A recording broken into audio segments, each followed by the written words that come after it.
नमस्कार. श्री स्वामी समर्थ. कसे आहात तुम्ही सगळे? आय होप तुम्ही सगळे मस्त असाल. तर बघा, तुमच्यासाठी एक छान असा व्हिडिओ घेऊन आले आहे. माहितीपूर्ण हा व्हिडिओ संपूर्ण बघा, म्हणजे तुम्हाला संपूर्ण माहिती मिळेल. तर बघा, आत्ताचा ट्रेंड म्हणजे फॅशन चालले की पायामध्ये धागा बांधत असतो आपण, काळा धागा. पण हा काळा धागा का बांधतात काय माहीत आहे का तुम्हाला? ज्यांना माहीत आहे त्यांच्यासाठी नाही, ज्यांना माहीत नाही त्यांच्यासाठी हा व्हिडिओ आहे. तर बघा, आपण काय बोलतो, फॅशन आहे म्हणून आपण पायामध्ये काळा धागा बांधत असतो. बघा, मुली बांधतात, महिला बांधतात, पुरुष बांधतात, सगळेच बांधत असतात आजकाल, नाही का? खूप असं ही झालेलं असतं, ती फॅशन झाली. एक फॅशन म्हणून जर तुम्ही बघत असाल, जर नाही का पायामध्ये काळा धागा, तर हे खूप चुकीचं आहे. तर पायात काळा धागा बांधण्याच्या कोणते तरी नाही का एक नियम आहेत, अटी आहेत. तो केव्हा बांधावा, त्याच्यानंतर ना तो का बांधावा, का बांधला जातो, याचंही एक नाही का शास्त्र पद्धती कारण असतं. तर बघा, नेहमी आपण काय म्हणतो की काळा धागा बांधल्यानंतर नाही का आपण म्हणजे एक वाईट नजर वगैरे, वाईट बाधा यांच्यापासून आपल्याला संरक्षण तर भेटतच असतं. पण आपण बघा, आता असं काय म्हणत असतो की महिलांनी आपण केव्हा बांधायचा तो पायात धागा? तर महिला जेव्हा पायात धागा बांधतात, महिला मुली कोणीही आपल्या पण मग कॉलेजच्या मुली, लहान मुलं, त्यांच्या पण पायामध्ये पायामध्ये काळा धागा बांधत असतो. मग एक काय झालं, एक फॅशन म्हणून आता हा बाबा ह्यांनी बांधलं म्हणून मी बांधते. पण हे का बांधला जातो याचं कुणालाच काही रिझन माहीत नसतं, की बाबा फॅशन आहे मग आपण घालतो. आजकाल मुली माहीत आहे पायामध्ये नाही का पंजन वगैरे, पायाला पट्ट्या वगैरे, चेन म्हणता काही ठिकाणी, अशा गोष्टी काही मुली आजकालच्या घालत नाहीत. कॉलेजच्या मुली घालत नाहीत, काही काही महिलाही घालत नाहीत. की कारण काय झालं, फॅशन झाले की त्यामध्ये आपण ते घालतच नाही. तर आपण काय झालं, ते एका पायामध्ये धागा बांधतो. मग तो कोणत्या पायामध्ये बांधला जातो हेही काय माहीत नसतं. मग आपलं चला हा हे न बांधलं म्हणून मी पण बांधते, मग मी कोणत्या पायात बांधते, किंवा याचा काय होतो चांगला परिणाम काय आहे, त्याचे फायदे काय आहेत, त्याचे तोटे काय आहेत, ह्या गोष्टी आपल्याला काही माहीत नसतात. आणि आपण ह्या गोष्टी फॅशन म्हणून किंवा हे न केलं म्हणून मी करते असं आपण करत असतो. पण एक शास्त्रानुसार काय म्हटलं गेलं आहे बघा, पायात आपण जेव्हा काळा धागा बांधतो, तर महिलांनी कोणत्या पायात धागा बांधायचा असतो काळा? तर महिलांनी डाव्या पायामध्ये बांधायचा असतो. बघा, महिलांनी डाव्या पायामध्ये, आणि तोही कोणत्या वारी बांधायचा? तर कधीही कधीही कोणतीही गोष्ट करायची नाही. तर हा महिलांनी किंवा मुलींच्या पायामध्ये जर तुम्ही धागा बांधत असाल, तर काय काय फॅशनमध्ये निघतात धागे, त्याचं काय काय वेगवेगळं मणी वगैरे असतात, असले वेगवेगळ्या प्रकारचे धागे. कोणताही तुम्ही धागा बांधणार असाल तर तो फक्त तुम्ही शनिवारी बांधायचा आहे. मुलींनी, महिलांनी डाव्या पायामध्ये धागा बांधायचा आहे व तो शनिवारी बांधायचा आहे. तर एक फॅशनच्या दृष्टीने बघाल तर ती फॅशन तर होतेच, पण फॅशन म्हणून नाही तर त्याचा उपयोग काय करायचा आहे, तर त्याचा फायदा काय आहे?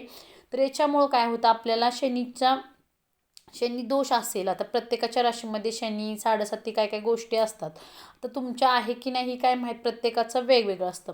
तर तुमच्या जर राशीमध्ये शनी दोष असेल किंवा साडेसाती असेल, तर ह्या गोष्टी तुम्हाला, म्हणजे ह्या गोष्टीचा प्रभाव तुम्हाला कमी जाणवतो. म्हणजे याचा त्रास जर होत असेल, तर जर तुम्ही धागा हा शनिवारी बांधला तर तुम्हाला त्या गोष्टीचा त्रास कमी होणार. तुम्हाला साडेसातीचा जर त्रास होत असेल तर त्याच्यापासून तुम्हाला थोडीशी नाही का त्रास होत असेल तर तो कमी त्रास होणार, किंवा तुम्हाला त्याच्यापासून नाही का सुटका मिळणार. यासाठी आपण धागा खरा हा बांधायचा असतो. एक फॅशन तर आहेच, पण याच्यातून एक फायदा काय आहे त्या त्या दृष्टीनं आपण बघायचं आहे. ज्यांच्या राशीमध्ये बघा साडेसाती आहे त्यांनाही खूप म्हणजे लाभदायक किंवा फायदेदायक असतो तो धागा बांधणं. तर तुम्ही आवर्जून, ज्या महिला आहेत, मुली आहेत, त्यांना माहिती आहे बाबा आपल्याला हा त्रास आहे, तर त्यांनी आवर्जून शनिवारीच हा काळा धागा पायामध्ये बांधायचा आहे. आणि याच्यामध्ये अजून काय होतं, तर वाईट नजरा, वाईट नकारात्मक ऊर्जा, म्हणजे बाहेर आपण तेव्हा जातो, म्हणजे बाहेरच्या ज्या वाईट शक्ती असतात, भूत बाधा प्रेत काही असेल, त्या गोष्टी आपल्यापासून नाही का आपल्या जवळ येत नाहीत, किंवा आपल्याला त्याचा नाही का वाईट परिणाम किंवा नकारात्मक गोष्टी आपल्या जवळ येत नाहीत. त्यासाठी हा काळा धागा आपण पायात बांधायचा असतो. तर आवर्जून हा धागा तुम्ही जर तुमच्या नाही का राशीमध्ये जर शनीचा त्रास असेल, साडेसातीचा त्रास असेल, तर तुम्ही महिलांनी शनिवारी बांधायचा आहे डाव्या पायामध्ये. आणि पुरुषांनी तर कोणत्या पायामध्ये बांधतात धागा, तर पुरुषांनी उजव्या पायामध्ये बांधायचा आहे. आणि तो उजव्या पायामध्ये केव्हा बांधायचा? तो पुरुषांनी उजव्या पायामध्ये मंगळवारी बांधायचा आहे. तर मंगळवारी का बांधायचं आहे, तर यामुळे शनीपासून आपल्याला सुटका होते व शनीपासून आपल्याला मुक्ती मिळते, किंवा आपल्याला शनीचा त्रास कमी होतो. त्यासाठी मंगळवारी पुरुषांनी, मुलांनी हा मंगळवारी बांधायचा आहे पायामध्ये काळा धागा. तर यामुळे काय होत असतं बघा, आपल्याला शनीची साडेसातीची जी पीडा असते ती त्रास होण्यासाठी कमी होते. व ज्यांच्या राशीमध्ये राहू व केतू कुंकवत आहेत. त्यांनी सुद्धा आवर्जून हा धागा पायात बांधायचा आहे. मुलांनी मंगळवारी व मुलींनी शनिवारी. तर या पायात काळा धागा बांधल्यामुळे काय होतं, तर हे बांधणं त्या ज्यांच्या राशीमध्ये राहू केतू कुंकवत आहे त्यांच्यासाठी खूप शुभ मानलं गेलं आहे. तर त्यांना या राहू केतूपासून नाही का त्रास होत असेल तर त्यांची ही सुटका होत असते. तसेच आपल्या आर्थिक अडचणीसुद्धा दूर होण्यासाठी मदत होत असते.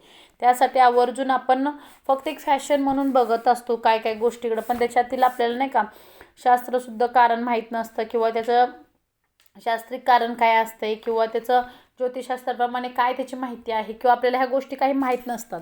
आपण काय बोलतो चला फॅशन आहे. मग मुलींनी जर आता हा बघा, मुलींनी डाव्या पायामध्ये बांधायचं, तो उजव्या पायामध्ये बांधला तर त्याचं आपल्याला ज्याचा परिणाम तो वाईट होत असतो, किंवा आपल्याला नाही का चुकीच्या गोष्टी माहीत असतात. तर आपण या चुकीच्या गोष्टी केल्यामुळे चुकीचंच आपल्याला त्याचं फळ भेटत असतं. त्यासाठी आपण ज्या गोष्टी म्हणजे आपल्याला माहीत आहेत, बाबा मुलींनी डाव्याच पायात बांधायचा, मुलांनी उजव्या पायात बांधायचा, व तो मुलींनी डाव्या पायामध्ये केव्हा बांधायचा, तर शनिवारी बांधायचा. तर ह्या गोष्टी माहिती झाल्यानंतर आपण त्या गोष्टी बरोबर करत असतो. तर आवर्जून ह्या गोष्टी तुम्ही नक्की नाही का असंच करा. तर बघा, तुम्हाला नक्की हा उपाय म्हणजे हा उपायही म्हणू शकता, एक फॅशनही म्हणू शकता, पण तुम्ही आवर्जून म्हणजे महिलांनी कोणत्या पायात बांधायचा, पुरुषांनी कोणत्या पायात बांधायचा, तर तुम्ही तसंच नाही का बांधा. आणि तुम्हाला माझा व्हिडिओ आवडला तर व्हिडिओ लाईक करा, शेअर करा. चॅनलवरती नवीन असाल तर चॅनलला सबस्क्राईब करायला विसरू नका. धन्यवाद.